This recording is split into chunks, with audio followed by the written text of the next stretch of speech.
Hi, I'm Ron Barth, President and CEO of PANPHA.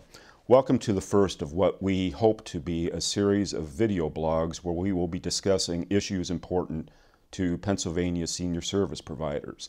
We intend these to be a series of blogs where we invite policymakers, officials, legislators from Pennsylvania to hear their viewpoints.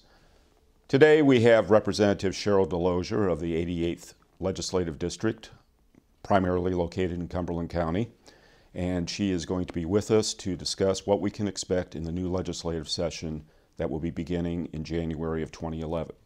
Welcome, Representative Delozier. Thank you. Sheryl. Thank you for the invitation.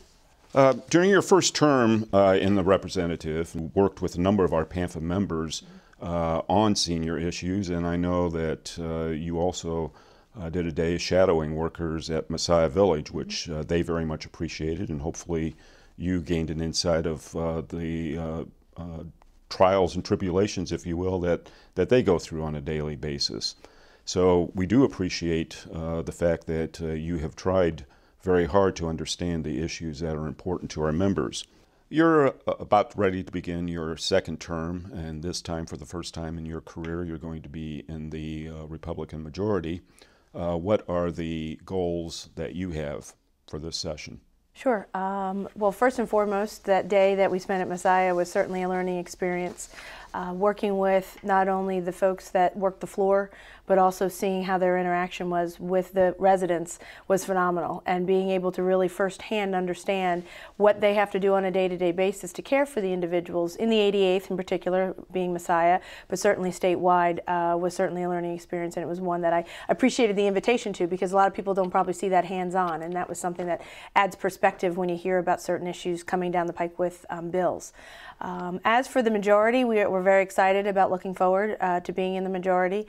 And, you know, as we stand right now, we're facing a budget deficit before we even start the negotiations. $4 to $5 billion has been estimated, and hopefully that will not grow. But what we need to do and drive the agenda is to be basically looking at ways to cut costs.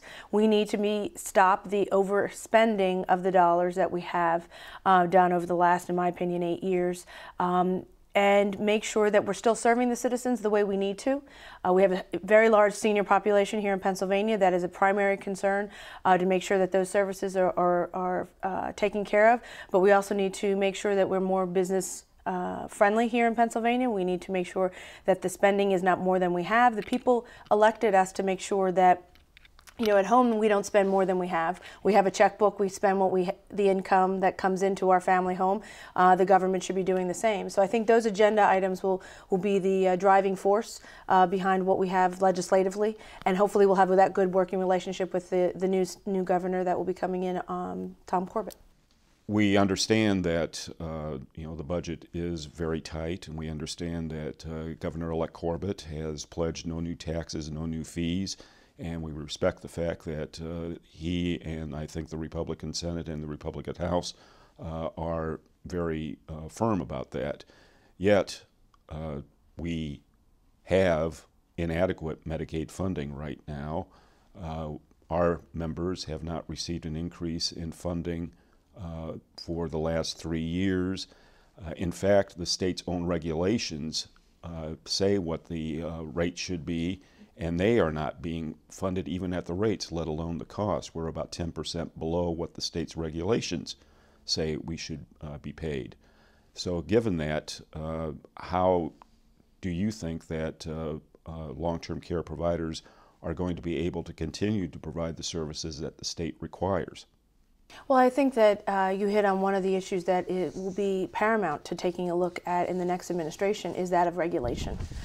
We have time and time again wanted Pennsylvania to be a business state. We want to have our businesses grow, create jobs, create industry. But yet we have seen over the last couple years increasing more and more regulation for the government to tell you how to do your job. I believe strongly that the businesses wouldn't be in business if they didn't know how to do their jobs. And for the state to be playing Big Brother more and more and more, it's costing more than it's actually accomplishing in many times. And we need to take a step back and look at the fact that, are we regulating more than we need to be regulating. Yes, we need to protect the safety. Yes, we need to make sure that there is compliance and that we are doing the job we need to do to protect the citizens of Pennsylvania. But are we allowing the businesses to do their job? Are we allowing them to serve their constituencies in the best way they possibly can? And many times I think these regulations have gone into place, and I would give them the fact that I think they go in with the best intentions. Many times when we are developing regulations or we're developing new laws or anything, I think the intention is a good one. I think the original thought might be a good idea because they want to protect their citizens. And many of those ideas come from a situation that might have been in their own district, or might have been something that they're familiar with, that they say, well, we can't have that happen again, so we have to do this, this, this, and this. But a lot of times what we need to do is take that one instance, fix that one instance, and it doesn't necessarily have to be a statewide entity fix, because in many other cases it might not have been an issue. So I think that the over-regulation of government, I think government needs to take that step back, be an overseer certainly, but not someone that's standing there with a hammer saying, you're stepped out of line here and we need to find a way to hammer you. We need to work with the businesses, be more business friendly, and have that ongoing conversation to say, how can you best serve your constituencies and how can we help you do that? Not how can we hurt you or how can we be punitive against you on a regular basis, but how can we help you better serve the constituencies of Pennsylvania? Yes, it's true that the state does have some control over the regulations, but quite frankly, many of our providers, in fact, most of the providers are certified for Medicaid, and that means they have to follow the federal regulations, and the state really can't control the federal regulations. So how do we deal with the fact that there are still these requirements, yet there is inadequate funding for the services? Well, I mean, what I would suggest also is the fact that in the assessments and in what Pennsylvania is paying, the state government has not been blind to the fact of that situation and the mandates that are coming down from the federal government. In the last, since I believe it's been about since 2005, 2006, there have been transfers and reappropriations from this governor for MA, and being able to bring those dollars in. They've taken it from the the tobacco settlement and brought it over and to use for MA. And I think that my point would be the fact that they have not been blind to the fact of the need for additional dollars. They also have to have the constraints, obviously, of what money is there. None of us like the fact that we will have to make those hard decisions, and we will have to decide where those dollars are that we do have, where do they go. But I certainly think that the state government is well aware, and I know personally I am, and many others that understand the fact that our senior population is the largest that we have. We are a leader in the nation when it comes to the senior population. We also have the issue of we not being a job-friendly and a business-friendly state do not create those jobs by the youth that are coming out of college to pay into the system that we have to pay for our seniors. We need to not only look at our senior population, but we also need to look at how are we paying for the system as a whole. Many times we're seeing people graduate from our wonderful colleges here, both private and public, and leaving the state of Pennsylvania because they can't find a job here. We need those individuals here working, paying taxes, paying into the system because we have such a large population of our seniors. It doesn't say that by the dollars that you're talking about, I truly believe that those that are in the state government don't weigh down or reduce the importance of the seniors and the payments that they need to exist. But I do say that we also have other issues that are playing into the system that we need to address in order to support what we have as a long-term care here for our seniors. We also have the lottery fund here in Pennsylvania. I think we need to protect that.